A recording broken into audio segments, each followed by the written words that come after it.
Në një kohë ku ritmi i jetës është gjithnjë më i shpejt, zemra shpesh mbart më shumë se sa mund të përballojë. Tek të rinjt ku energjia dhe gjallëria duken të pafundme, askush mendon se pikërisht ajo, zemra, mund të jetë pika më e brisht. Sëmundjet kardiake dikur të rralla në moshat e reja, po shfaqen sot më shpesh se kurrë. Stresi, lodhja, mungesa e pushimit apo faktor të fshehur gjenetik mund të kthehen në rrezik të papritur. Tragjeditë e fundit kanë treguar se kjo nuk kursen askënd, as ata që duken më të fortët, më të shëndetshmit, më të përgatiturit. Pamjet e futbollistit danez Christian Eriksen që u rrëzuar në fushë gjatë Euro 2020 tronditën botën. Miliona njerëz në heshtje luteshin për një rrahje të vetme më shumë. Ai arriti të mbijetojë, por jo të gjithë patën të njëjtin fat. Mark Vivian Foe, mesfushori kamerunas, humbi jetën gjatë një ndeshje në vitin 2003. Antonio Puerta i Sevillas, që u përkul në fushë dhe nuk u ngrit më. Këto janë kujtime që mbetën të gjalla në kujtesën e sportit dhe në zemrat tona. Mjekët paralajmërojnë se kontrollet e rregullta kardiologjike, sidomos për të rinjt që merren me sport, janë shpëtim jete. Sepse edhe zemra më e fortë ka nevojë për kujdes, për dashuri, për vëmendje. Ajo është ritmi që mban gjallë çdo ëndër, çdo frymarrje, çdo moment të jetës. Dhe kur ajo ndalon, ndalet gjithçka.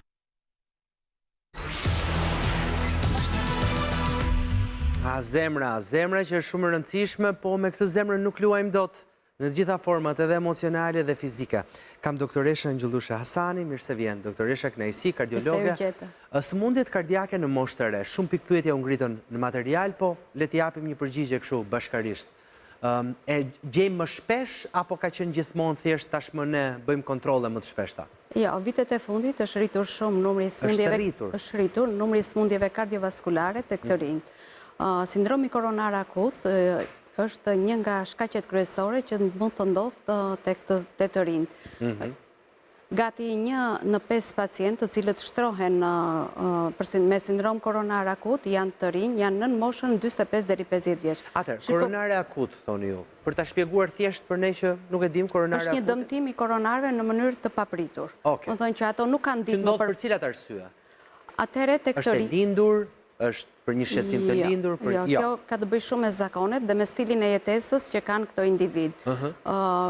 Tashmë është fakt, bie poshtë miti që sëmundjet kardiovaskulare janë vetëm për moshat e mëdha. Pra, vitet e fundit ne po i hasim shpesh ato dhe në moshat e reja. Po cilat janë shkaqet e këtyre ngjarjeve kardiake në moshat e reja? Në ditët e sotme që jetojmë, disa nga arsyet që mund të ndodhin këto në moshat nën 45 vjeç është përdorimi i drograve, gjë e cila nuk ka qenë më përpara. Drograt, përdorimi i drograve, dhe nëse më përmend një moshë ose një diferencë moshe që ju mendoni që këto po shfaqen këto probleme kardiake? Mund të shfaqen dhe 20 dhe 30 vjeç, varet nga përdoruesi. Varet nga përdoruesi se çfarë moshe ka filluar. Cila drogë ndikon tek zemra? Kokaina, marijuana, po kokaina e marr mund të japi edhe infarkt akut miokardit, ndoshta edhe vdekje të papritur. Përdorimi i kokainës. Amfetamina dhe metamfetamina mund të japin insuficiencë kardiake, dëmshtim të plotë të zemrës. Gjithashtu marijuana ka evidenca që jep infarkt akut miokardi, por mund të japi dhe aksident cerebrovaskular. E shprehin që janë përdorues kur vijnë tek ju, doktoresha? Kanë filluar dhe e tregojnë. E tregojnë, pra nuk e mbajnë sekret konsumin e një droge. Një nga pyetjet tona, sidomos tek të rinjt, është a është përdorues droge ose jo. Të lutem, ndaj një histori të fundit me mua, pa përmendur emër. Çfarë moshe pak a shumë ka patur edhe? Kam pas një pacient i cili ishte 35 vjeç, ai ishte një përdorues i rregullt dhe arriti bëri deri bypass, domethënë bypass për shkak se përdorte shpesh drogë. Wow. 35 vjeç. E ja u tregoj që në fillim që ishte përdorues? Jo, po duke e kërkuar në anamnezë dhe duke parë që kush ishin shkaqet, sepse zakonisht faktorët tradicional janë o të kesh dislipidemi, ose një hipertension disa vjeçar, ose të kesh diabet, janë disa faktorë... Nuk i kishte personazhi këto? Nuk i kishte personazhi këto, edhe aty pastaj u evidentua që ai ishte një përdorues droge. Një përdorues i drogës, vetëm i kokainës apo kombinime të drograve? Kokainë. Kokainë, e kuptoj. Pra, duket se kjo sjell përdorim të menjëherë, domethënë dëmtim të zemrës në mënyrë akute, pra të menjëhershme. Këto sjellin dëmtim të koronarëve dhe pa pasur rrezik aterosklerotik. Do siç e kanë individ të tjerë që e kanë gjenetike. Edhe me koronare normale, përdoruesit e drogave mund të bëjnë ngjarje madhore kardiake ose vdekje të papritur. Doktorisha, po tek rasti për shembull futbollistit, edhe kjo ka qenë një ngjarje që preku edhe këtu në Shqipëri. Këto janë faktorët jo tradicional, të vdekjes papritur. Sepse këti e mendojnë gjithmonë futbollisti një njeri me zemër të fuqishme, për shkak të jetës tij aktive. Këtu kemi të bëjmë me miokarditet, janë dëmtimet virale që mund të ndodhin muskulit të zemrës, ose post-Covid, po gjithashtu kemi dhe kardiomiopatit gjenetike, ose dëmtimet kongenitale të koronareve. Kështu që duke qenë që ato janë individ të cilët shkojnë gjatë kontrollit të tyre thjesht me një EKG ose me një provë ushtrimore, atëherë këto diagnostikohen me anë të testeve gjenetike, me një rezonancë magnetike të muskulit të zemrës dhe me ekografi, kur aty kemi kardiopati të lindurat të zemrës. E qartë. Ju keni patur, sa herë që kanë folë me mjek kardiolog, gjithmonë kanë thënë, mbi të 40 atë është e mirë që të bësh një kontroll të zemrës ose 45-ës, të bësh atë check-upin i cili. Tani çfarë ndodh? Duhet ta ulim në këtë grup moshë? Vendosja e moshës është pak relative, sepse gjithmonë është me stilin e jetesës që bën një individ. Nëse ai bën një stil jetese dhe ka stres kronik, ose është përdorues, atëherë ndoshta kontrolli duhet fillojë më herët. Do të thënë nuk është. Unë mendoj që nga eksperienca personale, disa vjeçare në shërbimin parësor, 40 vjeç është për një individ që bën një jetë të rregullt. Mirë po, në individët të cilët kanë një stres kronik, që janë obez, që kanë disa faktor shtesë, që nuk i ushqimi ndikon. Patjetër, atëherë ato duhet kontrollohen shumë herët se sa mosha 40 vjeç.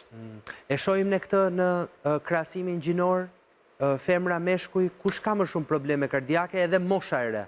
Tek mosha e re flasim gjithmonë. Është pothuajse barabartë, sepse edhe këtu si puna ligjit me barazi gjinore. Gati kanë të njëjtin stil jetese, si fremat dhe meshkujt, juve e keni parë tani që nuk bën shumë dallime. Fillojnë duhanin herët, që është një ndër faktorët e dëmtimit të enëve koronare ose të duhani, përdorimi i alkoolit, përdorimi i drograve, përdorimi i pijeve energjike. Pijet energjike në sasi? Kuptohet kur ato përdoren në sasi të shtuar. Sepse një pije energjike nuk është rrezik për të zhvilluar sëmundje kardiake. Por nëse ato përdoren në sasi të shtuar dhe të kombinuara me këto element që ne tham, sigurisht që bëhet shkak për të pasur një ritm të shpejtë të zemrës, aritmi, hipertension, ndoshta jo për gjithë kohën, po për momentin, sepse për shkak të përbërësve që kanë pijet energjike, si që është kafeina e shtuar, taurina, ose sheqeri, ose aditiv të tjerë. Doktoresha, po vajzat të cilat kanë konsumuar një drogë të caktuar dhe janë paraqitur për probleme me zemrën, me që përmendë rastin e një pacienti djalë 35 vjeçar, po për ta barazuar ne dhe për të mos bërë ndasi. Ka patur? Meshkuj, jo, femra. Meshkuj kanë qenë kryesisht? Meshkuj kryesisht. E kuptoj. Meshkuj, emigrant. Edhe emigrant? Emigrant që jetojnë jashtë, që kanë jetuar jashtë dhe janë kthyer. Edhe janë kthyer. Më përmendët stresin e punës. Pse është i rëndësishëm ky për sa i përket ritmeve të zemrës? Një individ i cili ka një stres kronik, sigurisht që është akoma më i ekspozuar për të bërë një ngjarje madhore kardiake, për shkak të mekanizmit që shkakton stresi kronik, rrit kortizolin e gjak dhe përpasoj do të kemi dëmtim të endotelit ose të enëve që ushqejnë muskulin e zemrës. Kuptohet gjithmonë dhe stresi kronik është i kombinuar me faktor të tjerë të rrezikut. Asnjëherë një faktor i vetëm nuk mund të bëhet shkak për një ngjarje madhore kardiake. Janë disa faktorë të cilat rritin riskun dhe e identifikojnë këtë individ në risk të mesëm, të lartë dhe shumë të lartë për të zhvilluar një ngjarje madhore kardiake. E kuptoj. Përmendët gjithashtu dhe Covidi në një moment thatë po e komentoj, nuk e di nëse ishte, po thatë miokard, Covid... Miokardit, i cili ishte infekcion i Përveç asaj, po nga Covidi, ka patur shqetësime me zemrën në moshë të re? Po, kemi pasur. Të rralla, po kemi pasur. Njerëz që kanë kaluar edhe miokardit, të cilët kjo, nëse nuk kapet në kohë, është fatale për jetën. E kuptoj. Dhe shumë e rrezikshme, dhe shumë rrallë ndodh në fakt që të shpëtohet dikush nga miokarditi. Nga miokarditi. E kuptoj. Doktoresha, përmënde, me që ta përmënda Covidin për faktin sepse ka patur shumë situata kohët e fundit që njerëzit kanë thënë kam kaluar Covidin. Si ka qenë kjo periudhë tashmë? Ka një lloj ndërgjegjësimi më të lartë pas 2020-ës, apo njerëzit vazhdojnë ende mendojnë që e kalova një herë, bëra vaksinën edhe shpëtova nga... Janë të sensibilizuar. Ka një sensibilizimi. Pa tjetër. Sa herë ka një gjendje virale, sigurisht që paraqiten në qendër, bëjnë testin e Covidit dhe kërkojnë edhe më tej. Po kuptohet që nuk janë ato format e rënda që ishin në 2020-ën. Edhe pse mund t'jem pak format të zgjatura dhe mund të ndërlikojnë ndonjëherë edhe me aritmi ose me infekcion të cipave të zemrës, por që nuk janë aq të rrezikshme sa ishin në 2020, kur situata ishte e panjohur. Tani kemi akoma më shumë informacion, disa vinet e të përgatitur me analiza, me testing, që na japin ne mundësinë që t'u japim ndihmë shumë herët. Dashuria e dëmton zemrën? Jo. Jo, asnjëherë. Tash i varet se sa... S'ka patur dikush që është stresuar shumë edhe i ka dëmtuar zemrën? Nga stresi i lartë? Po kur s'ka marrë aty që ka dashur, sigurisht që është stresuar. Jo, dakord për atë, po.